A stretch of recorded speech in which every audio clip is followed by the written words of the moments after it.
All right, Woody, the Knicks get their championship after a 53-year drought.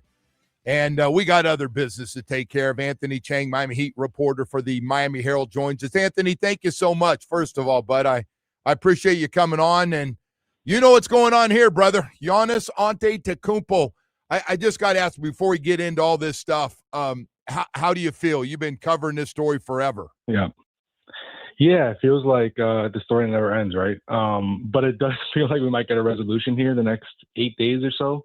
Obviously, one of the Bucks owners says he wants to have clarity on the Giannis situation, ahead of the draft, which is next Tuesday. For the Heat to make the trade, you would think it has to be before the draft so they can include the 13th pick. So I think we're going to get some clarity here in the next 8 days. So that's good.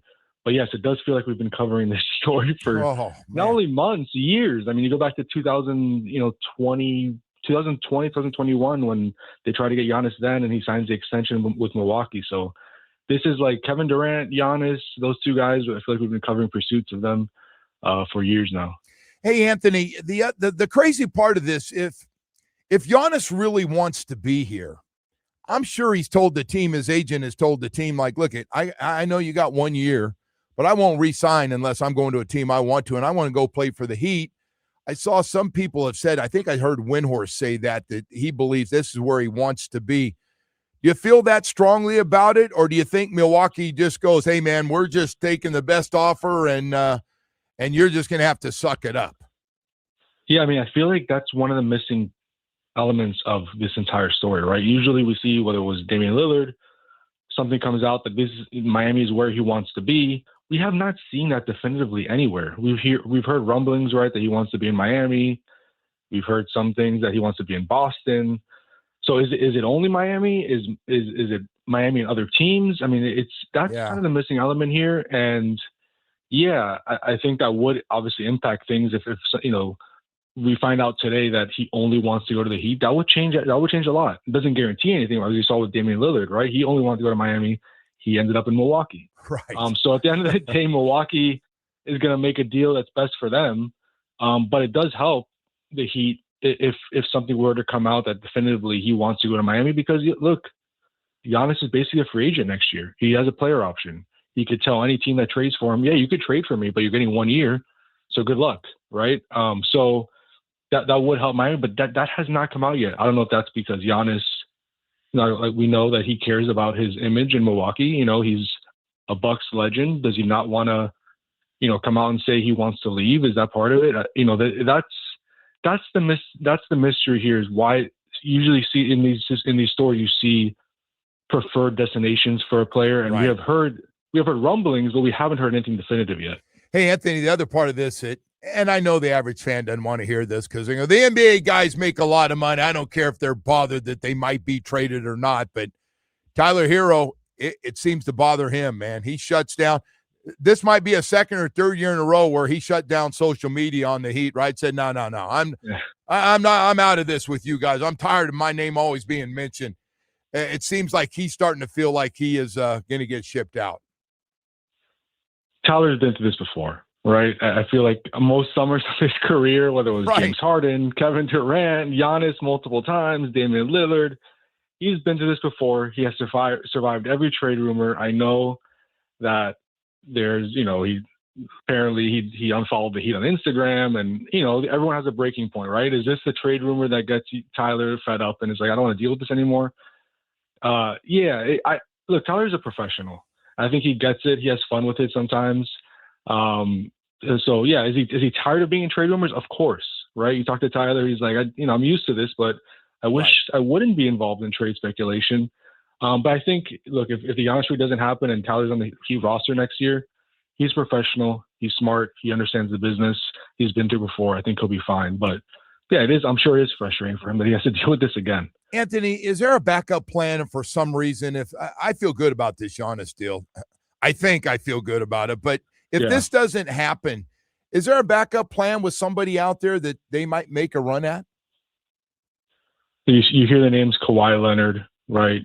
But different guys like that. But I think you go back to what Pat Riley had to say in early May after the season, or in April actually, after the season ended. He mentioned the flexibility they have in 2027. I think if they don't get a star here, if they don't get Giannis or a Kawhi Leonard or Donovan Mitchell type of guy, they don't trade for that type of player in the next few months. I think I don't know if fans don't want to hear this, Yeah. but I think you could see not running it back, because I know the Heat don't like that term, but you could see a similar team, and because they're not going to want to just make changes for change's sake and kill that flexibility they have in 2027, just for lateral moves. For an all-star type player, they will, but they're not going to just make lateral moves and sign guys to multi-year contracts, Norman Powell to a multi-year contract. They're not going to do that if it doesn't mean, they added an all-star talent. So I think they'll prioritize 2027 flexibility, kind of kick the ball down the road if they come up empty again on Giannis. Yep. Hey, Anthony, besides Bam Adebayo, who we know they want to keep, is there any young guys that they'd really prefer in a trade to keep and offer anybody else? Would there be one or two guys that they'd like to lock in and not have to trade? I think the two that come to mind are Pelle Larsson, right? He really had a great second NBA season, really good role player, kind of fits on any type of contending team as just a guy who you can plug into any lineup. Fits what the Heat, how the Heat want to play, Heat type of guy, right? And the other guy is Kasper Siakatonis. Was 19, played really well as a rookie, right, in his limited opportunities. He shot the ball well. He has upside as a playmaker. He impressed defensively better than I think a lot of us expected. So he has really high potential. And he's on a rookie deal for 4 more years. That's very, very valuable in today's NBA with the CBA, how limiting it is. So I would say Pella and Kasper's, and obviously Kel'el Ware, but I think they've come to the conclusion that you're going to have to give up Kel'el Ware, right? If you get a Giannis, he's going to be in the deal, or any type of player of that caliber, he's going to be in the deal. So of the names they could keep in that type of trade, I would say Kasper Siakatonis and Pelle Larsson are two of the guys they would hope to keep out of the deal, but they might not be able to. We'll see. Anthony, you covered it all year, the Kel'el Ware and Spo relationship. And I get whether he has mental breakdowns or it's the effort or something, because we see him certain nights. He looks unbelievable. He looks like, holy smokes, hitting shots from the outside, get you 14, 15 rebounds, blocking shots, and then he disappears, gets 10 minutes, and is at the end of the bench. What is that relationship like if Kel'el Ware is to stay here and Pat Riley's going, hey, you two, make it friggin' work? It's a tough love relationship, right? Yeah. Kel'el Ware kind of joked about it in his exit interview with us in April. He said, we asked him, what do you need to work on this offseason? Because I need to get to work on my plus minus. Because that's what Spo has constantly kind of hammered down with him, is like, you got to be a positive out there, which I understand, right? Because sometimes we see Kel'el Ware have really big numbers, and then his plus minus is a negative. Spo wants him to have a positive impact consistent, so I understand that. But Spo is tough on him. The coaching staff is tough on him. Bam Adebayo is tough on him because they know how good he can be, right? And does it frustrate Kel'el Ware sometimes? Of course. It frustrated Bam Adebayo when he was a rookie. So it's normal. I think it's fine. I think they both kind of get it. I think they'll make it work. But yeah, Spo is tough on him. There's no doubt about that. Hey, so Jalen Brunson, that 45-point game. I thought this Knicks team was very likable to watch the way they played throughout these playoffs. What was your take on Jalen Brunson? And where do you stack him up with everybody else? We're talking about, I know he's not one of the great athletes in the league, but my God, man, he is just ultimate clutch. He's a baller, right? Like, he's just clutch. One of the best scorers in the NBA, one of the best offensive players in the NBA. Is he a perfect player? No, right? He's not. Like, defensively, he's not great, right? But and he's not a super athlete like you mentioned. But as just a guy you want the ball in his hands late in the game in a clutch situation, he's that guy. He's gonna find a way to put the ball in the bucket or draw a foul, and we saw that consistently in the playoffs. There were some games in the finals he didn't play that well, but then in the fourth quarter he would come alive and lead a comeback and help the Knicks win the game. So he's one of the best players in the league by far. I think he obviously cemented that himself as a Knicks legend. I mean, arguably the best Knicks player ever, right? Just because of this playoff run. I always knew he was great. I always knew he was one of the best offensive players in the league. But I think obviously he raised his level even more just with this playoff run, just add this to his resume. You know what's amazing, Anthony? I'll let you go. Sometimes you just get the right chemistry of guys, and it just works. Everybody fits into their role. Guys coming off the bench, you kind of pretty good idea what you're going to get. And they just kind of put that together with a closer, a guy that says, I'll take it from here. But just it ends up chemistry. I wasn't sure of this about, I don't know, you saw him up close a few times, and he'd had some success against him. I was like, man, I don't know. The Knicks, they might have to make some changes. Now all of a sudden here they are with a dominant run and a championship. Yeah, no, I didn't expect the Knicks to win, right? An NBA championship. Yeah. Even as early as like 2 weeks ago, I thought the Spurs were going to win the championship. The Spurs and the Thunder seem like the two best teams in the league. But that just shows you, right? You need experience. The Spurs needed to go through heartbreak. They're a young team. The Knicks are more experienced. They got hot at the right time. And they had a guy you could give the ball to late in the game in Jalen Brunson, who could take over.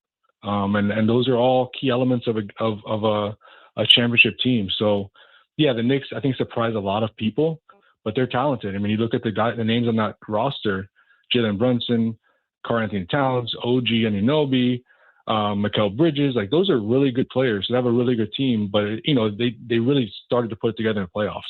Let's go back to that Hawks series. Yeah, so, yeah, just amazing. Hey, real quickly, 13th pick, if they do keep it. You got any names you like there at 13 and what looks like it's a pretty deep draft, especially at guard? Yeah, I like Axel Landenberg from Michigan, a forward. I know he's 24 years old and he's not the youngest prospect, but he just kind of fits the way he would like to play. Switchable on defense, smart, can play as a center, can play as a forward.